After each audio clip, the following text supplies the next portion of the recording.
Alright, so I got the side panel taken off of the Define R4 bifractal design, and we got to take all this stuff out.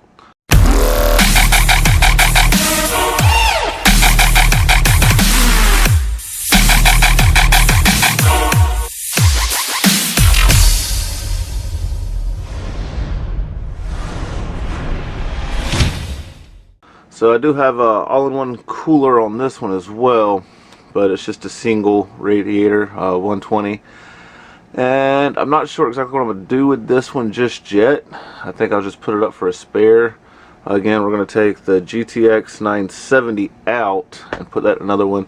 I just realized how many hard drives I had in this computer. It's kind of been sitting to the side for a little while. I'm going to see what capacity these are. And I might actually replace some of the ones I lost last summer during the storms in my server. Some of those. So we're probably going to take these Noctua fans and reuse those. I actually might put those over there on that cooler. I really like the Noctua fans. They those are my favorite fans. So, and then we might put the black industrial in here for our escaping air from the back. So, but one thing I got to do though is I got to take this CX600 out, and in the other computer over there I have a Cooler Master V850 that's going to go with the new stuff. I want the higher power supply. So I've had issues with the other one, and I will show that to you now. So this is the computer that you're used to seeing me with in this shed. This is the FX8350 system that I usually sit here and tinker with. But with this shed being temperature controlled, I want the option to be able to have something better in here. This does not edit well. Like, it gets hung up, it freezes, and it sucks. But I've also had some issues with it.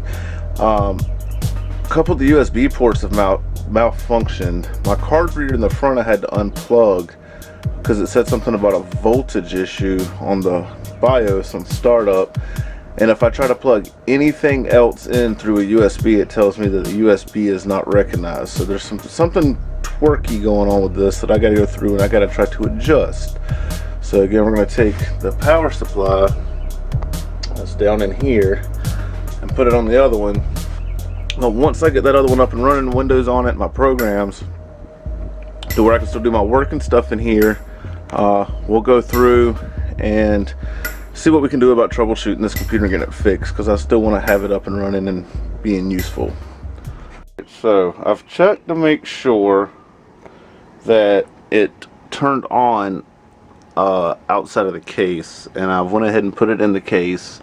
I still got to put a case fan on the back of this and clean up some. But I just want to make sure that this M.2 is registering like it's supposed to. So I got a monitor back here, keyboard here, and the mouse here. So let's turn it on and see what happens. That's a good sign. Looks like the fans and the graphics cards are spinning. And Republic of Gamers. See, we got some glitchiness on the monitor. See what's going on with that. I'm not sure what that is causing that.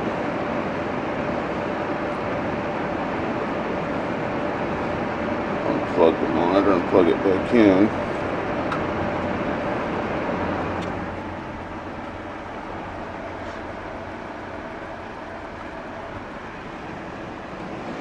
Okay.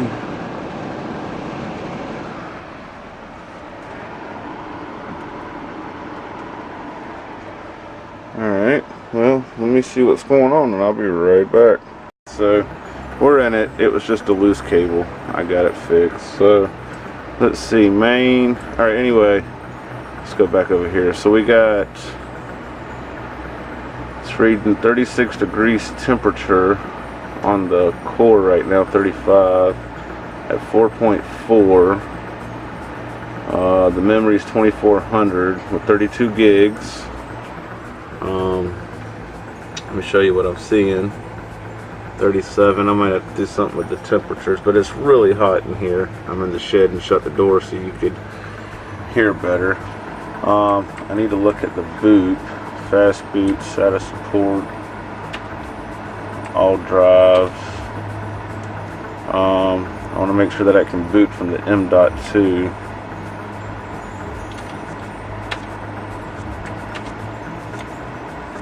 Let's see here.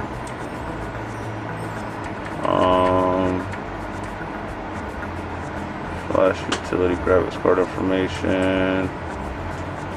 I'm not going to do any configuration yet until I can get everything to NVMe configuration. Advanced. Hold on. I went the wrong way.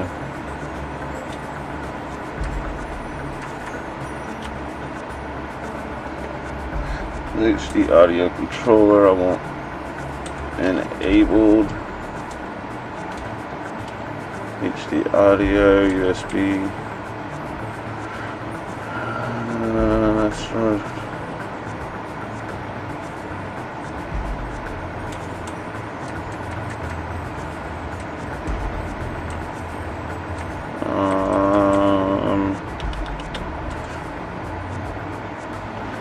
Let me see what I can get to come up, and I'll come back.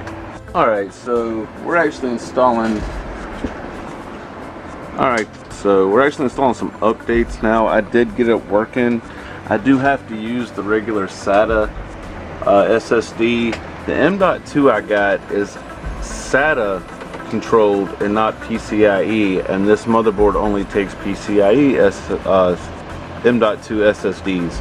So that is why I could not get it to read in the BIOS. So yeah, there's a different form factor. So for like $6 online, I can get like a case that kind of looks like one of these, and I'll just have to pop it in and use it as a regular SSD, which is fine. I am going to take the 970 out. I already took it out of the case over there, and we are going to throw in this 1070. That's an MSI, the Armor 8 GB. Come on, focus.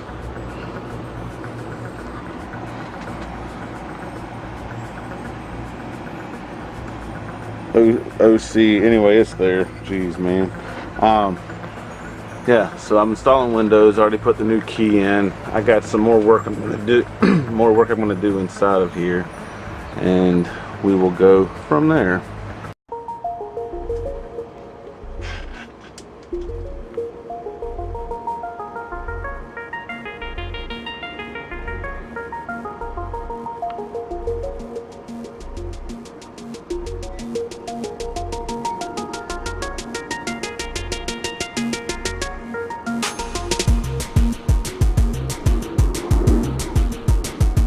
So I did not think this through fully and ended up wasting a ton of time and having to redo a bunch of stuff.